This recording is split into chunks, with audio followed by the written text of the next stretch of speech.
Hi guys, welcome back to my channel. So today we're starting off the vlog very early in the morning and we literally just rolled out of bed and went and got, well, we're going to go get donuts. I saw online, one of my friends posted that she went to Dunkin and got some donuts today and it made me want to go. So I saw that they have the new holiday drinks out. Let's see, they have the holiday blend coffee, the peppermint mocha signature latte, the toasted white chocolate signature latte, and the new white mocha hot chocolate. The white mocha sounds really good, hot chocolate, but I'm here for coffee. So I'm not a big peppermint fan. I don't like peppermint, honestly. It's like, okay, I'll eat like an Andes mint or something, but peppermint in my coffee is a big no for me. So I think I'm gonna try the white chocolate latte. And yeah, everybody I've been seeing is getting it iced, but honestly, I really feel like a hot coffee today. It's 46 degrees out right now. It is officially freaking cold here in Illinois. I think it's supposed to be up to 60 on Monday, which is like crazy, but then I think by like Thursday they're predicting snow. So anyway, let's go get this coffee because these kids are getting impatient and honestly I am starving, so let's go. Hi, what can I get for you? Hello, do you guys have the toasted white chocolate signature latte? Yeah, we do. Can I get a small and can I get it hot? Okay. And then what kind of munchkins do you have today? We have cinnamon, powdered, chocolate, glazed, pumpkin, and that's all. Okay, can I get 25? Can I do glazed, cinnamon, and powdered? Okay. And then can I get 2 donuts? Can I get 1 strawberry and 1 chocolate long john? And that's all. Anything else? Nope, that's it. All right, you go for it. There you go. Thank you. Here's your latte. Okay, so let's try this out. Well, try it. I got it hot. I've seen it iced. Like everyone that I've seen that says that it's really good got it iced. So I'm a little nervous. Ooh. Immediately, it's very sweet. So a 1,000 or 10? I don't know. Honestly, I'm a little scared that it's gonna burn my mouth. Okay, here we go.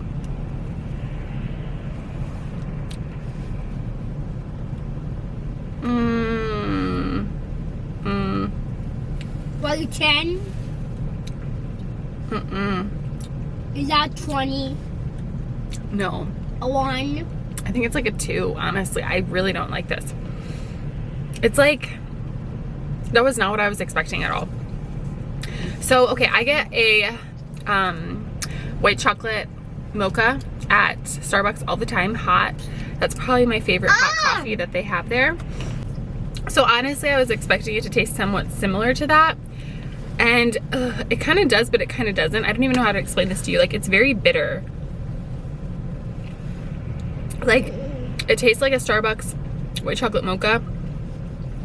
But like, then the aftertaste, like the coffee's very bitter. Like the coffee taste is very bitter. I don't know how else to explain it. I mean, I guess it's not like bad enough where I won't drink it. Like I'll drink the rest of this. But will I order that again? No, honestly, probably not. I'm a little disappointed. Maybe iced, it's better. I'll try iced next time. But yeah, I'm kind of disappointed in that one, guys. I don't know. For me, I give it a 2 out of 10. I'm a little sad. Honestly, I'm not much of a Dunkin type of person, only because every time I've come to Dunkin, I'm disappointed. I feel like maybe like 1 out of like 20 times, even maybe less, maybe like 1 out of like 40 times. I'm like impressed with something, and I know that sounds dramatic, but I don't really like it. But that's like honestly the truth. I know it sounds dramatic, but that's just like the honest truth. Every time I go to Starbucks, I'd say like 8 or 9 out of 10 times I'm impressed. There's only been 1 or 2 times that I've tried something new and I'm like, meh. Like last time, this is a really good one. If you guys are looking for a new coffee order, I'm not a huge pumpkin fan, but last time I went, I got a pumpkin spice latte hot with 2 pumps of caramel, and it was so freaking good. Like it was just a little bit of pumpkin, and then you get that like hint of caramel, and it was my new favorite. I love that, which I know they don't have pumpkin spice latte year round. Are you going to get that next time? I know they don't have it year round, and honestly, by the time I go back, they'll probably not have it anymore now that I found something I liked. Hey guys, so it's like 2 days later. And I don't know, I got up and got ready today. We had parent-teacher conferences today for Bonen's school. So we just got done doing that. Nate is off all week. And obviously Bonen's home all week too from school for Thanksgiving week. So today's been a little bit hectic, but yeah, I actually got ready today and did my makeup, and I just like threw my hair up in a half bun, or a half, I don't know, what do you call this, half up, I guess, and like put on a decent outfit. So I figured I would pull out the camera and talk to you guys, because I don't know, there's a few things I've been wanting to tell you guys, but honestly, like, I don't know, I'm just gonna be completely transparent. Like, I've been struggling so much mentally lately. Honestly, I don't like do my makeup or hair like ever. Like, I don't know. It's just been really hard. So I struggle with seasonal depression. I've never been like formally diagnosed or anything, so I think that I do.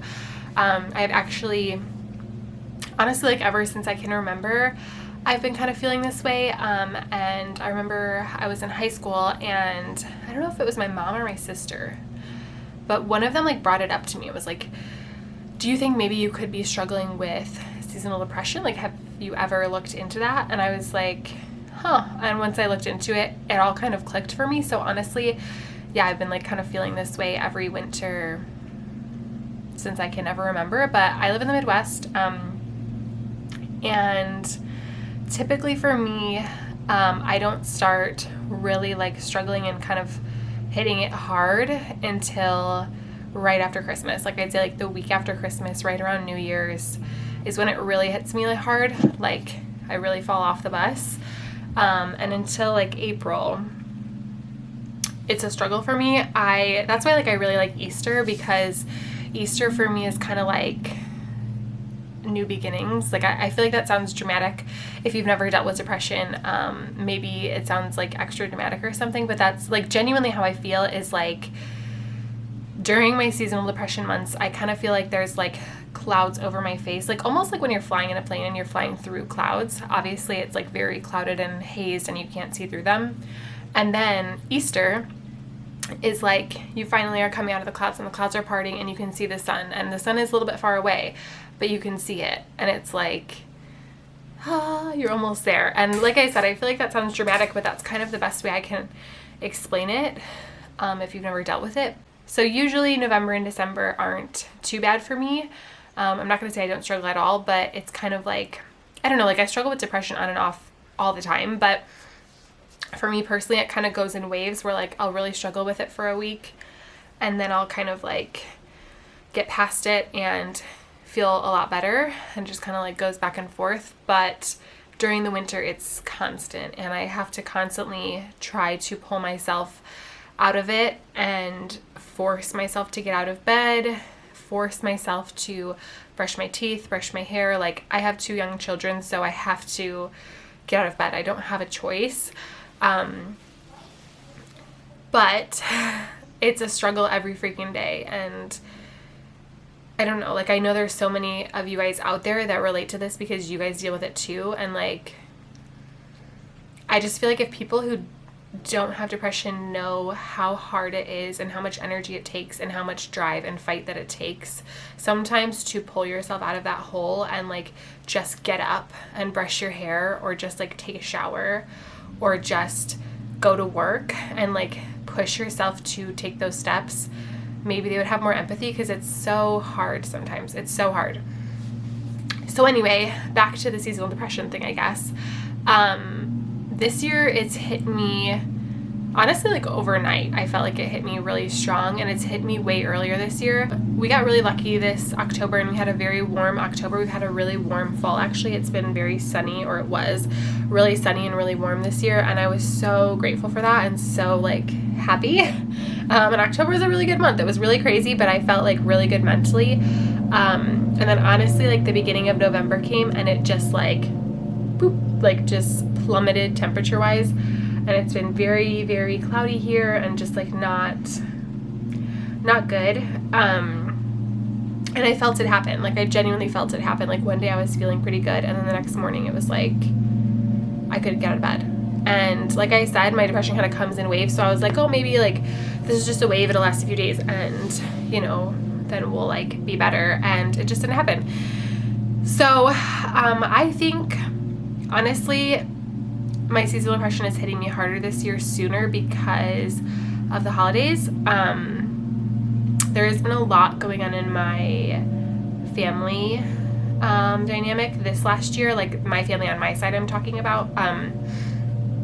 And there's been a lot of changes, and I don't know, like I'm very much looking forward to the holidays because I love being able to experience it through my kids' eyes and just kind of like seeing them enjoy the magic and have so much fun. And like it's just so awesome to just, I don't know, like experience the holidays when you have young kids. But I'd be lying if I said that, you know, I'm a little nervous about the holidays this year. There's a lot of changes, a lot of unknowns, and my personality type, I very much like to know what's going on, what's going to happen, who's going to be there. Like, I don't like surprises. I like to know what to expect. I like consistency. I like reliability. I thrive off of it, and I really struggle when it's the opposite of that. So because the dynamic is so different this year and I don't really know what to expect, I just feel a lot of anxiety surrounding it. My immediate family has been through a lot of changes. My parents are divorced. I don't speak to my mom. I haven't seen my mom. How many years has it been? I think it's been like 5 years since I've seen her. And I have not really had like a relationship with her since I was 18 years old, so 10 years. And even when I did have a relationship with her, it wasn't a healthy, typical mother-daughter relationship. I've never really, I guess, said anything here publicly on YouTube about it, but I guess if you'd like me to expand on that in a different video, let me know. But don't have a relationship with her. But my dad, it's really always been, well, not always, but for a lot of years, it was the four of us. It was my three sisters and my dad. So very small holidays, it's very small. And then my sister got married, so it was the five of us. Her husband would join us. And since then, you know, we've all had kids, and my dad got remarried, and there's just lots of like new family faces. And one year my uncle came in with all his kids. So like every year I feel like Christmas has always been like so big as of late. Lots of people, lots of stockings, lots of fun. And I don't know, there's been, I'm not going to say like too much obviously because this story involves other people, so I don't want to like air out everybody's dirty laundry. Obviously it's my choice to make these videos, so I'll talk about my perspective, but I'm not going to like share details about every single person. But what happened was there's been, let's see, how should I say this? There's been a lot of lack of communication on my family's side forever. Like we just really struggle with communication, and I've been trying very hard the last 2 years to work on myself and kind of improve, I don't know, just become like mentally and emotionally more healthy. I've been trying to rewire my brain and make changes where I'm lacking, and things that I do because of my childhood or because of my personality or whatever. Like I'm just trying to improve myself and be a better version of myself. So I feel like because my family was not communicating, it led to a lot of hurt feelings. It led to a lot of like miscommunication and talking behind people's backs and whatnot. So it basically got to a point where this spring and summer, it kind of came to a head, and I felt that coming for a while. I also like to avoid confrontation. That is definitely my personality type. I do not like making people upset or like hurting people's feelings, or like just conflict in general. So I was trying to avoid having certain conversations for a long time, and it got to the point where it not only was affecting me, it started affecting my kids, and that's where I kind of had to draw the line, where I was like, you know, I need to have these conversations because my kids don't deserve to be affected by, you know, things that could be solved with conversation. So Nate and I decided to have a conversation with some family members, and it was very respectful. I thought it went very well. Nate thought it went very well. My dad thought it went very well. It was very calm. Like, very productive. There was like no, I don't know, like it wasn't even about like a person, it was about a situation. And we were trying to get feedback and basically just like come to a solution together. Like, hey, this is how we're feeling. We'd like to know how you're feeling, and we'd like to like kind of come to a resolution together and like figure out how we can make this work so everybody can be happy, you know, and be on the same page. We thought it went well. Turns out that when we left, I guess the situation was very different, and a lot of words were said that were hurtful, and a lot of just not very kind things, I guess, happened after we had left. So yeah, we don't have a relationship currently with a few members of that family, and we still have relationships with a lot of other people in my family, so we want to see them for the holidays, and there's just a lot of things behind the scenes, like family-wise, that are going on. And like I said, there's some other things, but I'm not going to share them because they're not my things to share online. But it's just so weird. Like, I feel like the last 2 years, everyone's anxiety has gone up, and like the tension and distance from people has gotten greater and greater, and the hate towards people has gotten greater and greater. And I don't know, like it's so sad and it sucks. And yeah, I'm just really struggling surrounding the holidays this year because of it, and I don't really know what it's gonna look like, and I don't really know what's gonna happen, but I don't know, guys. It's hard. It's a lot. Like, mental health and emotional health is just really hard to navigate sometimes.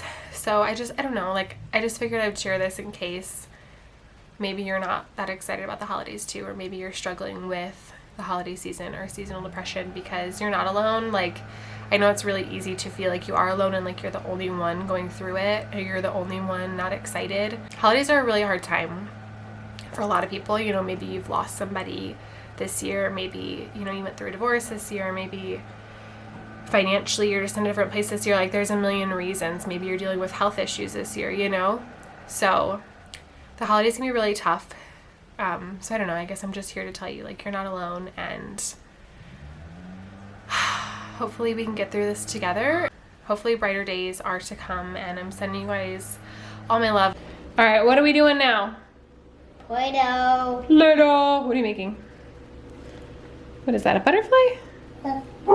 How do you get this out? So far you made a butterfly, a dolphin, and a brown turtle. Emmy's eating the, what are these called? The shapes.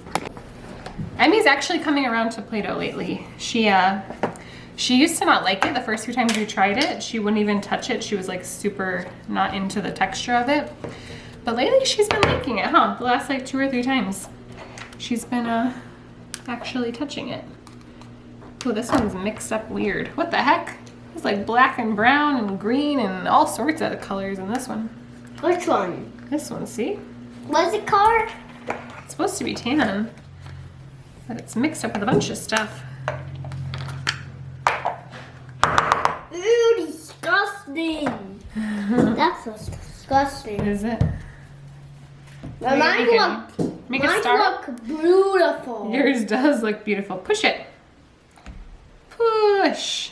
Ready? Let's take it out. I'll take it out. It's a star. I want to make a star. Okay. Can I have the star? You can do it. Don't eat it. What? Isn't eating Play-Doh like a rite of passage? Did she eat it? She tried it. You can hold it, but you can't eat it. It's just a toy. Okay, well, now Play-Doh's ruined again for her.